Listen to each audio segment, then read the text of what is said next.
Hi guys, how's it going? It's Dragonball AG here, and I hope everyone has had a good 5-year anniversary and managed to get the units they have wanted. I'm sure, like most of you, if you're free to play, you probably have spent all your stones by now on the blue fusion banners and are probably starting to think about part 2 of the 5-year anniversary celebration. So this video will be mainly aimed at free to play players and we'll look at the upcoming top legendary banner and if it's worth it, or should you start saving your stones for the 350 million downloads celebration, which will be coming at the end of August? If we follow the same pattern as the 300 million download celebration. This is going to be a two-part video with the second part mainly focusing on what units might we get in the what we might get from the 350 million download banner itself. Before we get started with the dual LR banner and reviewing it and see how good it is, if it's worth summoning for the anniversary, I want to point out how important it is to have stones for the 350 million download celebration, as it's the one time of the year where we get the latest units that are released on JP version of the game at the same time as Global. As this is one of JP's biggest celebrations, we will be getting a dual Dokkan festival with two new units, which are probably going to be the best in the game, or at least units that are on the same level as the blue fusions that have just dropped on Global.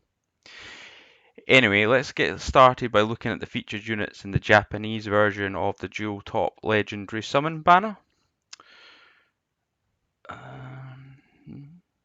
So as we can see from the banner itself, there are a lot of SSRs in the actual banner that sells featured units. So it's 1, 2, 3, 4, 5, 6, 7, 8, 9, 10, 11, 12. 12 featured SSRs, which makes it really quite hard to actually get these units whatsoever. I think it works out about like 0.4% of summon rate to actually get one of these two units, which makes them very difficult to actually obtain. Of the 12 SSRs you actually get in the banners, only these two are really top tier that you really want. And then there's four other units which are still quite good units to get. There's Broly, he's really good because he got his Easy Awakening when he released. This unit here, the Vengeful Survivor Paragus, he Dokkan's Awakens into Broly and Paragus, which are very good support units for pure Saiyans. Um, then we have this Super Saiyan Tech Goku who transforms to Super Saiyan God Goku. If we have a look at him here in his Dokkan Awaken form, I mean he's a pretty good unit, but he's got a few problems with him. The fact is the matter, he only hits for supreme damage here, and his second ability in his super attack seals super attack, which is good, but a lot of Dokkan events and a lot of harder events here prevent you from sealing super attacks anyway, especially in later parts of Easy A's. So, and like Legendary Goku event, so it's good for Super Battle Road maybe, but not really good for other difficult events. This second ability. These other issues that he's got here is this is quite good. Key plus 3 attack and defense plus 100%, but he's not really hitting, that hard because he's only going to got this supreme damage multiplier here. He does get an extra 7 attack plus 7 per rainbow ski received and reduces his attack against 77% when there's a movie boss category enemy, but that means he's only really good against any boss event that has a movie bosses attached to it. So he's good to an extent, but he's not like absolutely amazing. And it's the same kind of problem with this Super Saiyan God Vegeta as well. Again, he gets really nice stat here, key plus 3 attack and defense plus 100%. He's got a high chance of guarding all attacks, which means he's really good defensive unity, and he's got a high chance of stunning an attacked enemy when there's a movie bosses category. So the problem with this is quite good passive skill, this aspect, but again, it's restricted to movies bosses and a lot of difficult events. The ability to stun is, not really that viable because you can't, because they'll have those units themselves in like the Legendary Goku event in the later stages or Easy Age, you just will not have they'll restrict you from being able to stun the enemy. It's greatly raised his attack, does help for his lack of a supreme damage multiplier, but I still wouldn't say they're absolutely the best units that you can possibly get, just because their overall attack stats aren't that fantastic. Here, if you just had him at like 55%, with no dupes, his attack stats only 10,000. Comparing that to like a Dokkan Festival units, which you're probably going to get like attack stats of like 13 to 14,000 at 55%. So yeah, It's still a good unit. I mean, when I use them, I could probably hit them for about 1 million, but I struggle to get above 1 million with them. Whereas like Dokkan Festival units, you're probably hitting between 1500 and about 1.5 million and 2 million, really, in that kind of range nowadays. Anyway, so we go back to the actual banner itself. We all want to see how good these two actual units are. That maybe these two units, if they were so good, it'd be worth actually summoning. Um, so let's have a look at the Rose first of all. What does he actually do? Well, first of all, he's a Future Saga leader, and he gives HP attack and defense a plus 130%. So not the best overall leader skill, but I guess these LR units are never quite designed to be as good as the leader skills you get from Dokkan Fests.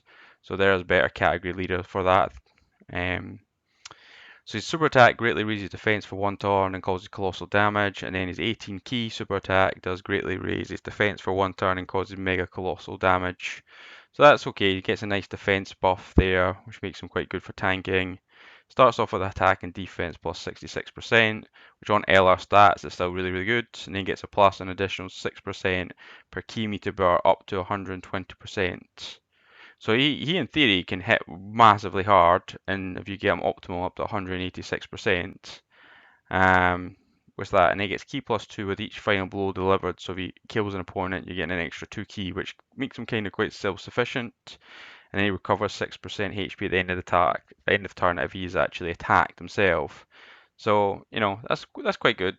Then we also have like a rage mechanic, which is just probably going to be last for 1 turn, which makes him an absolute beast when you actually unlock the rage mechanic here. So he can cause his destructive damage to enemy, which is even more powerful than immense or mega colossal, sorry. And we got, that's just really good whether it's 17 key or 18 key. They just change the animations, the actual damage is the same.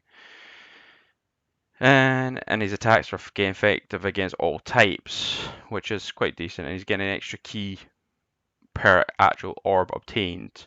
So that's really quite good overall his attack strength. So he is really, really powerful when he transforms. But again, this rage mode is only for 1 turn only. So let's have a look then at the Broly unit as well. So he's movie bosses category key plus 4, HP attack plus 130%, or physical type key plus 4 HP attack and defense. So again, he's like a sub. Again, movie bosses, there's definitely better versions of him. I'm thinking of Turles. I'm thinking of the physical Broly, Legendary Super Saiyan Broly. Again, better units than this unit for movie bosses leader. Greatly raises defense for 1 turn and causes colossal damage. Greatly raises attack and defense for 1 turn and causes mega colossal damage with his 18 key. So that's quite nice.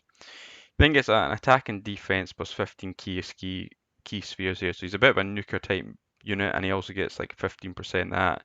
Then he's got some additional passives which can make him a really good tank or a really good offensive unit, and he can also provide like attack buffs and defensive buffs to your other units depending on the type of orbs you get. So if we read here, so if he gets physical orbs, he gets attack and defense plus 5%, key plus 2 per key sphere obtained with 2 or more physical key spheres obtained.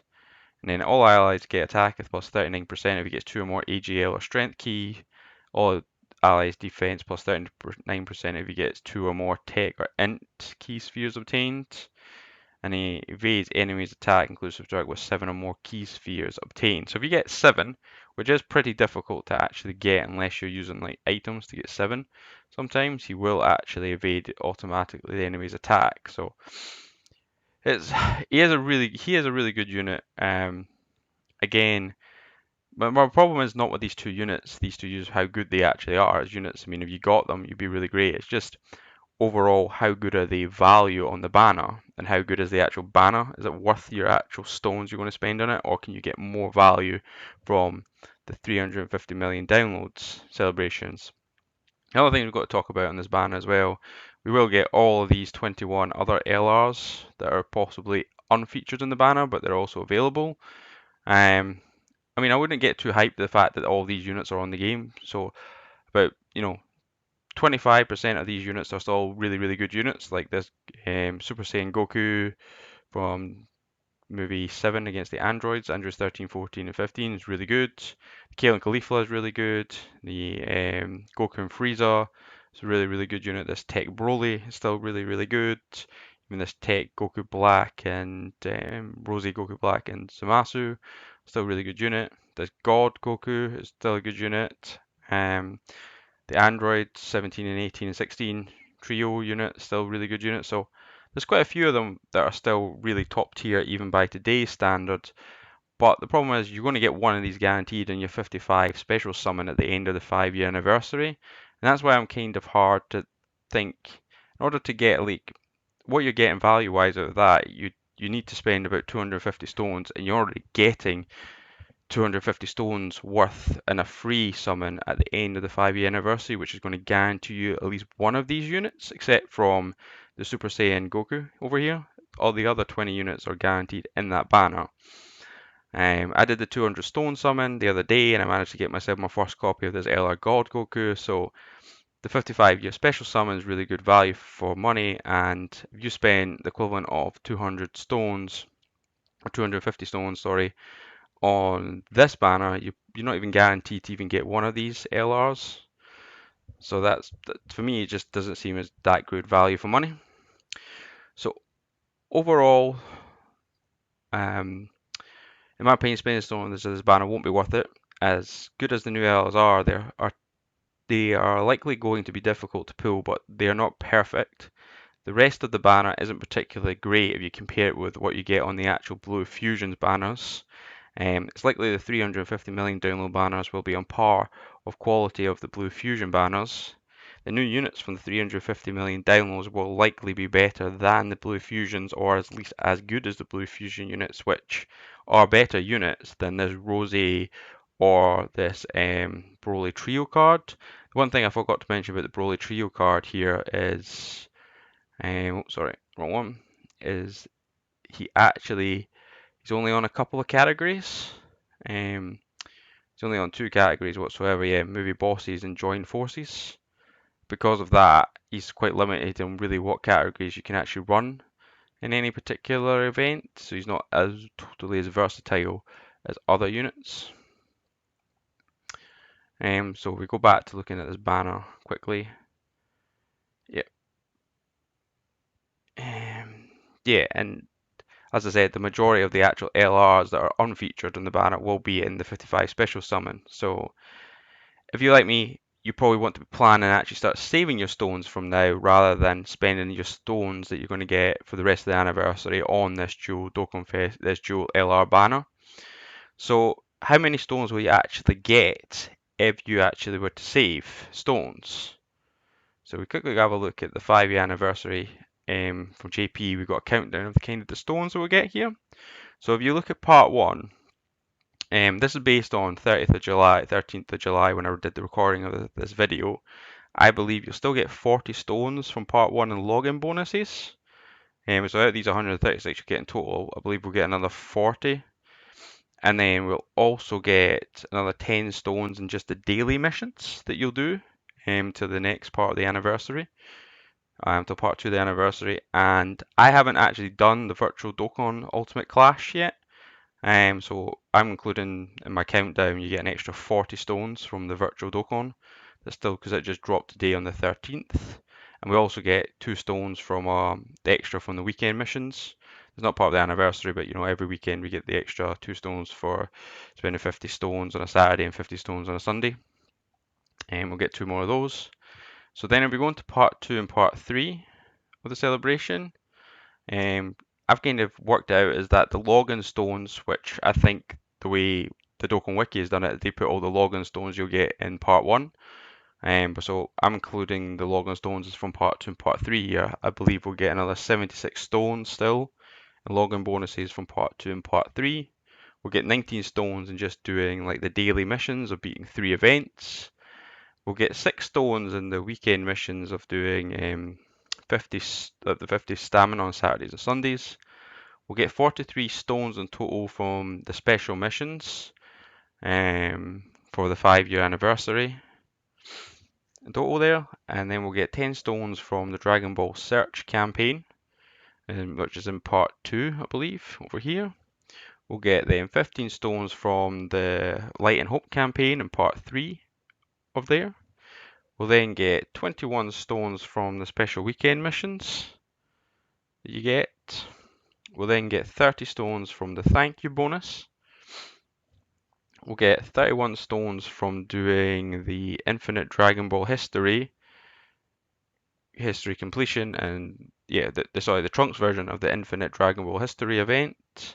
And we'll get 6 stones from the 3 Saiyans Easy A's, Extreme Z area missions. And we'll get 7 stones from the Goku Black Easy A area as well, which is quite good. Yeah, so these are the 7 stones, sorry, from the Easy A area of that. And then we'll get an extra 6 stones from the 3 Saiyans Easy A event. We'll do that. So it is worth noting that in JP version of the 5-year anniversary, they didn't actually get top grossing for part 2 of the celebration when the top legendary summon banner released, and I believe that's because some other gacha game was also having a celebration at the same time. So it's possible that Global could get more stones than JP did for parts 2 and 3 of the 5-year anniversary if we hit top grossing again. So we might be able to get like another 30 or 50 stones if we hit top grossing. I doubt we'll get another 100 stones for that. Also noticed that in part 1, JP got 130 stones because they hit top grossing twice. So we might get top grossing again on Global for part 1, which might give us another extra 30 stones. But since these are, they're not guaranteed, I decided not to actually include them in my stone count.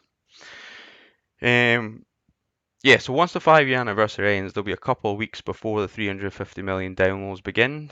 If Dokkan follows the same path as it did last year for the 300 million downloads, I think most likely we will receive the Kefla event before the 350 million downloads, as we've already received all the other banners in Global, apart from the new Goku and Vegeta banner and the Dual Dokkan Festival for transforming Gotenks and Buu, which will be saved for much bigger celebrations like the Thanksgiving campaign in November. So assuming we do get Kefla, I would expect to kind of get the following stones looking at the events for the celebration that we got for there. So I think we would get 14 stones on login bonuses because we'll go back to a login stone of 1 a day. We'll probably get another 14 stones worth in daily login bonuses plus an extra 10 stones maybe from the extra special missions that you get alongside those. And then we've got 4 more stones again for just like for the because it'll be 2 weeks, it'll be 2 weekends. We'll get 4 more stones from just the weekend missions of beating 50 stamina. I've not included the Hercule Heartbounding gifts in my calculations because it's quite variable whether you get 1, 3, or 7. So I've just chose to kind of ignore it. So if we get that, that will be extra stones that you'll get, I guess, in the Kefla celebration. And we'll get 2 extra stones from beating the Kefla Dokkan event way down here. We get 1 extra stone from beating the Universe of Warriors 6, the extra stage that's added onto that. That's the extra stage will also give you equipment items to boost your Universe 6 characters, I believe. We'll also get a new stage of Infinite Dragon Ball History for the Universe 6 Warriors, which will probably give us an extra 26 stones. And then JP got the Easy A. We'll get another Virtual Dokkan Ultimate Clash reset, so that'll be an extra 31 stones from that event, or 30 stones from that event. I don't know if we'll get necessarily Explosive Chain Battle. We might not get this, because I think this was the second Explosive Chain Battle. This might be waited till later. Either way, you don't get much stones from the Explosive Chain Battle anyway. We already had the Easy A for Super Saiyan Rosy Goku Black, so we got them, but we will get an Easy A, I think, because in part 2 of the celebration for Kefla, they had the Easy A for Kale and Caulifla here, so I think we will get that as well. So that'll be another extra 33 stones for that. We'll also get the 350 million countdown celebration. I expect we'll get around 50 stones for this, as last year we got 10 stones for the countdown for the 300 million campaign, and then we got 40 stones from a returning player campaign. Although, having said that, we did just get one of these on Global for the 5-year anniversary countdown, so we might not get this 40 stone returning player campaign, but we still might, because GP haven't had a returning player campaign since February for theirs, since that's when they had their 5-year anniversary. So it has been quite a while. So I probably expect to see somehow we get around about 50 stones in the countdown to the 350 million downloads. So based on my math there, if you started saving from the 13th of July, you would have probably received around 556 stones. If you started saving just from doing from part 2 of the anniversary onwards, you get around about 463 stones. And if you decided not to save from the anniversary, you'll get 185 stones.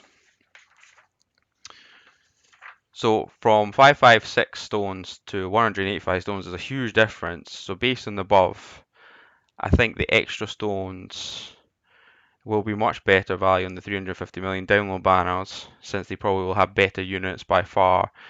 They probably have better units than the units you can get in this banner over here on the Legendary Summon banner, and the actual units themselves that you get, the featured units on the Dual Dokkan Fest, will probably be better than this Rose and this Broly trio.